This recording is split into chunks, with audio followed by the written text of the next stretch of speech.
कभी सोचा है कि देखने के लिए सिर्फ आंखों की जरूरत नहीं होती।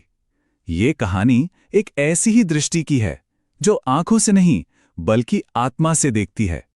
कहते हैं ना कि कुछ लोग अपनी आंखों से देखते हैं और कुछ लोग अपनी आत्मा से। और आज हम बात कर रहे हैं एक ऐसे ही महापुरुष की, जगत गुरु रामभद्राचार्य जी की।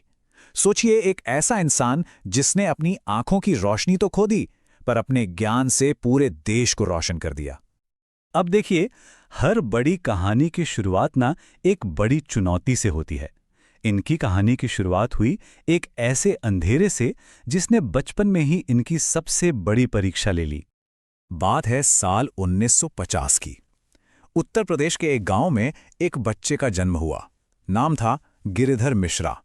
पर किस्मत को कुछ और ही मंजूर था। महज 2 महीने की उम्र में एक बीमारी ने उनकी आंखों की रोशनी हमेशा के लिए छीन ली।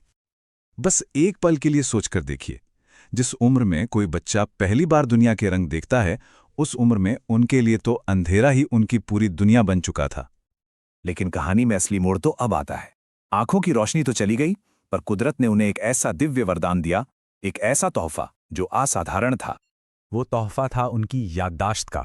उनकी स्मरण शक्ति इतनी गजब की थी कि उन्होंने सिर्फ सुनकर, जी हां, सिर्फ सुनकर रामायण, भगवद गीता और वेदों जैसे बड़े बड़े ग्रंथ कंठस्थ कर लिए। मतलब जो एक बार सुन लिया वो शब्द बशब्द दिमाग में छप जाता था।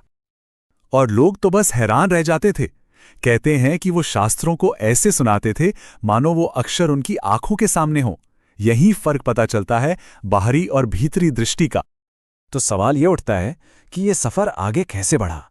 एक असाधारण प्रतिभा वाला बच्चा भारत के सबसे सम्मानित आध्यात्मिक गुरुओं में से एक कैसे बना? देखिए, उनकी पूरी यात्रा के 4 मजबूत स्तंभ थे। पहला ज्ञान, दूसरा भक्ति, तीसरा कड़ी तपस्या, और इन तीनों के बाद मिली उन्हें एक आध्यात्मिक गुरु की पहचान। वो सिर्फ एक संत ही नहीं थे, वो संस्कृत के प्रकांड विद्वान, एक बेहतरीन कवि और एक लेखक भी बने जिन्होंने कई सारे ग्रंथों की रचना की। फिर आया साल 1988। ये साल उनकी जिंदगी में एक बहुत बड़ा मील का पत्थर साबित हुआ। इसी साल उन्हें औपचारिक तौर पर जगत गुरु रामानंदाचार्य के पद पर प्रतिष्ठित किया गया। ये उनके सालों के ज्ञान और तपस्या का सम्मान था। लेकिन जगतगुरु बनने के बाद उन्होंने अपने निजी संघर्ष को एक बड़े मिशन में बदल दिया, और शायद यही उनकी विरासत का सबसे अहम हिस्सा है। उनके मन में हमेशा एक सवाल रहता था कि जो तकलीफें उन्होंने सही, क्या वो किसी और को भी सहनी पड़े? और बस इसी एक सवाल ने एक अनोखी संस्था को जन्म दिया। इसी सोच का नतीजा था एक क्रांति। उन्होंने स्थापना की जगत गुरु रामभद्राचार्य दिव्यांग विश्वविद्यालय की। ये भारत का पहला ऐसा विश्वविद्यालय है जो सिर्फ और सिर्फ दिव्यांग छात्रों की शिक्षा को समर्पित है।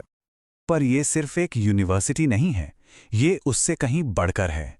ये आत्मसम्मान की एक क्रांति है। एक ऐसी जगह जो दिव्यांग छात्रों को ताकत देती है, उन्हें समाज में सम्मान से जीने का हक दिलाती है। तो आखिर में उनका पूरा जीवन हमें क्या सिखाता है? वो हमें एक बहुत गहरा सबक देता है, एक ऐसा संदेश जो किसी भी शारीरिक सीमा से कहीं ऊपर है। ये सिखाता है कि कोई भी शारीरिक कमी किसी की असली काबिलियत को रोक नहीं सकती। अगर आत्मा में शक्ति हो तो वो हर मुश्किल, हर बाधा को पार कर सकती है। यही उनके जीवन का सार है। उनकी सबसे बड़ी सीख भी तो यही है कि असली दृष्टि इन आंखों से नहीं आती। असली दृष्टि तो आस्था और ज्ञान से मिलती है। अगर उनके पूरे जीवन को एक लाइन में कहना हो तो वो यही होगी: अगर विश्वास मजबूत हो तो अंधकार भी रास्ता बन जाता है। और ये एक ऐसी बात है जो हम सबको हमेशा प्रेरणा देती रहेगी।